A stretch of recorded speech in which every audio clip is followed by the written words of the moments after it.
Welcome to the first Alpine Conditions Report of the summer 2026 season.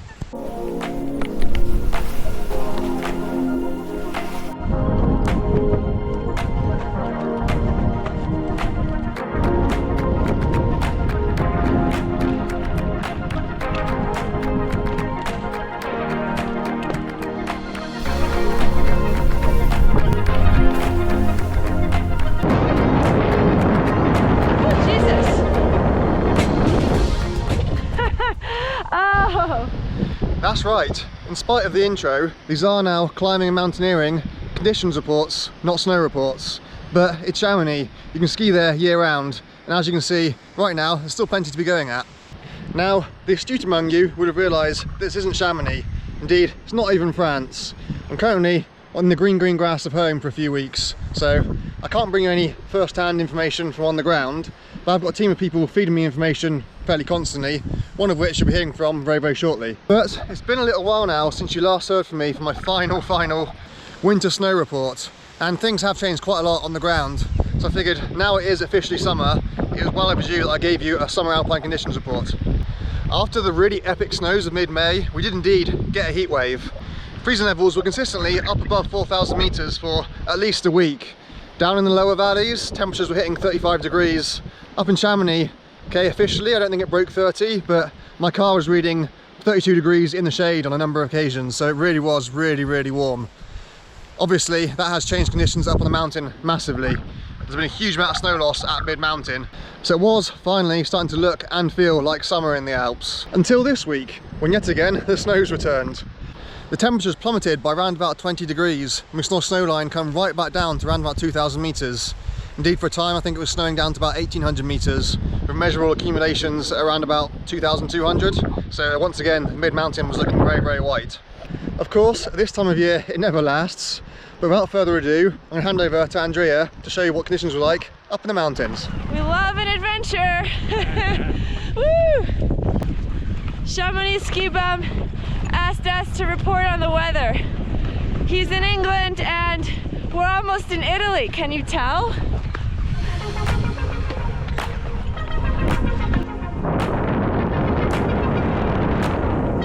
Whoa! It's like actually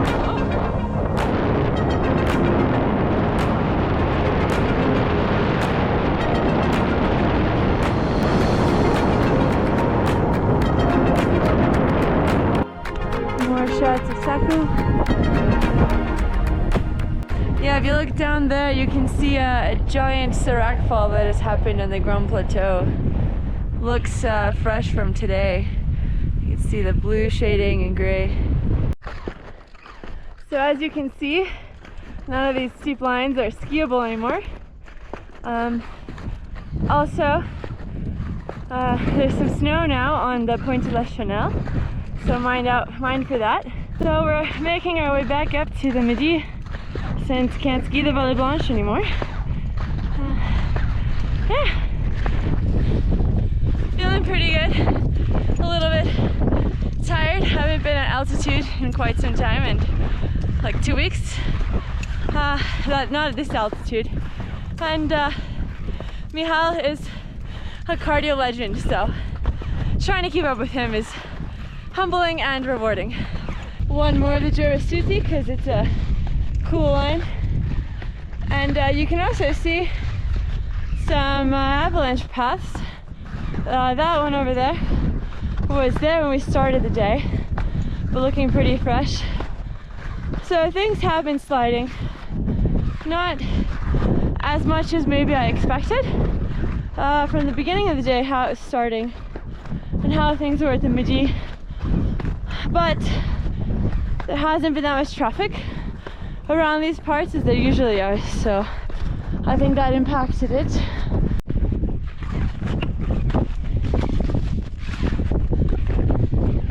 I will say it's kind of wacky that we were breaking trail in June today, so I don't think the snow is going to last very long though.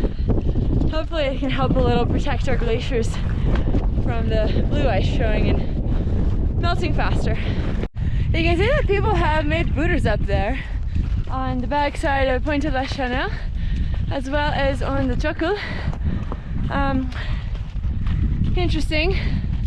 They either went up and went around, or at least for the Pointe de la Chenelle, maybe they rappelled on the back and climbed just a little bit. Pretty smart cragging strategy given the current conditions. Snow is still pretty good up here. I mean, it's sun crusted and wind affected, but not like a cement soup like I expected, so that's cool. More people have been venturing out today, as you can see, more people on skis. Surprisingly quiet day out here on the Midi. Not a lot of treks, as you see. Not a lot. We saw some people up on the Cosmic Arête. See some tracks going to the hut. Surprisingly though, a lot of people skied Chakul, which we didn't think was a go given the combo of the new snow, the wind loading, and the warmer temperatures. But yeah, don't see any. Actually, no, there was a small slide on it if you look on the climber's left, but not too bad. But yeah, lots of tracks on it. I wonder how it actually skied. And then you can see some people did a climb of Chakul, and then really unsure about the whole Pointe de la Chenelle situation, but yeah, probably people just went up, cragged, came back up. So yeah, good old Mont Blanc over there. Yeah, nice, nice. How you feeling, Michal? How's your day? Good. Yeah. Oh, it's so good to be here. No, this is how we followed a crevasse, just kind of walking. Bump. I'll get eaten by Sirac. Yeah, right? A random paraglider just falls from above. Yeah. Well, always a good day to be out, for sure. During all the warm, stable weather, plenty of people were getting out on the high alpine rock routes, but even so, skis are still very much the easiest way to get around in the high mountains, especially if you're wanting to do big, long snow routes. Even if that means you're going to have to carry your skis a long, long way in the hot temperatures of the lower valleys to get up there. So while people have been tackling many of the classic 4,000 metre peaks such as the Grand Paradiso, Grand Camban, indeed Mont Blanc, on foot, still the easiest way to do those is on skis. And back before the heatwave fully kicked in, the Juvesi to Couloir was skied by at least one team, although the Bergstrand is still absolutely huge. They said they had to rappel off one single peg to get over the Bergstrand, which may be fine if you're a really lightweight skimo athlete, but when you're built like a rugby player like me, it's definitely not something that would have been very appealing to me. There was also some action on the really steep, iconic, epic lines on the west face and Brember face of Mont Blanc. These are lines which are best done in the early summer when the snow has softened up, as earlier on in the spring they're just bullet hard ice, so they're typically skied in late May or early June. Of course, it's definitely over now for the likes of the Cosmic Couloir and Glacier Ronde from a skiing point of view, unless you plan on flying down. But Mont Blanc to tackle is a worthwhile ski objective in its own right at this time of year, so you'll see plenty of people heading up there on skis just purely to tag the summit and ski back down the north flank. And as for the mountaineering on the Arête de Cosmique, it is now in full summer swing, even though conditions are still reasonably snowy. It's incredibly busy anytime there is good weather, good overhead conditions. At this time of year, even when there's not good overhead conditions, you're still going to find other people on the route. It's worth remembering that there is now a northern bypass to the Abseils, the rappels. That was established a couple of seasons ago, largely for safety reasons after the huge rockfall and when one half of the chimney basically fell down.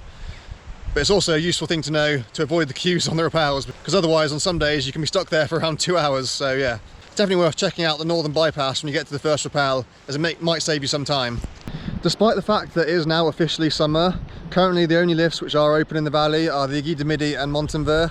The Montenvers terrain reopened I think last weekend, and the gondola down to the ice caves reopened I think today, which does mean you're going to have to work really hard if you want to get up to the Latour Basin or climbing the Aiguille Rouge, for example. Next weekend, the 13th, the Brevant lifts and the lifts up at Les Ouches are set to reopen.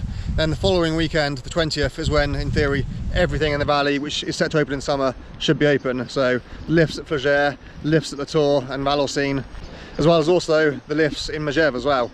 Even though most of the lifts haven't yet reopened, most of the mountain huts are fully guarded at this time of year. So unfortunately, it does mean you have to pay if you want to stay in the huts. There's no cheeky winter rooms at this time of year, even though you haven't got lift access. And as for the weather, moving forward, for now at least, freezing levels look set to stay around about average for early summer conditions, so between about 3,000 and 3,500 metres, occasionally going up towards 3,800 metres, but equally it is staying also quite changeable. There is more rain in the forecast, which also means more snow in the forecast up high. We're not expecting to see any good dumps of snow down to mid-mountain again, at least not for the next week or so, but we will continue to see more accumulations of snow up in the high mountains, which is good because it is still very, very lean up high. The snowpack is around about average for early summer at mid-mountain now, especially after the heat wave that we had at the end of May. Beforehand it was actually looking very, very good for the time of year, but it has pretty much evened out now. But up in the high mountains it is still incredibly lean. You need a good wet spring to start accumulating snow up high, because in the middle of winter it all just blows away. It's too cold and dry to stick to anything, and we had a really dry April, so we didn't really accumulate anything in the high mountains for April, and there still hasn't been enough in May and early June to account for that. So you can expect to find bergschrunds and crevasses up in the high mountains to be very, very open, which may well prove quite problematic for accessing some of the routes. Think things like the Kufner Arete, which always has a problematic bergschrund, likely to be very problematic this year, and could well only be a very, very small window when it's actually climbable. It has been climbed already, so it must currently be passable, but yeah, who knows how long it will last. But unless we get a very wet summer, it is likely to be quite a short season for this year for the classic snow routes, due to the lack of snow that we had through spring, unfortunately. I expect to be getting back to the Alps in a couple of weeks' time, at which point everything will be fully open, the Alpine summer will be in full swing. But if anything of note happens between now and then you can be sure that I'll be bringing it to you, or perhaps Andrea will be doing it for me. And from then on in, I'll bring in these Alpine reports basically anytime there's something worthy of reporting on, I'll be reporting on it. So this isn't like winter where I'll be releasing it once a week on the same day, approximately every week. It'll be as and when there is something worth reporting on to report. Conditions tend to change a lot slower in the summer than they do in the winter, so there is often less to report. But again, if there's anything worth noting, you can be sure I'll be bringing it to you. So, as always, the best way to stay up to date is to subscribe and hit that notification button. That way you're sure not to miss any of my videos as they come out. Also, Andrea's starting up her own YouTube channel as well, so go show that some love too. And I'll see you all in a couple of weeks, if not before.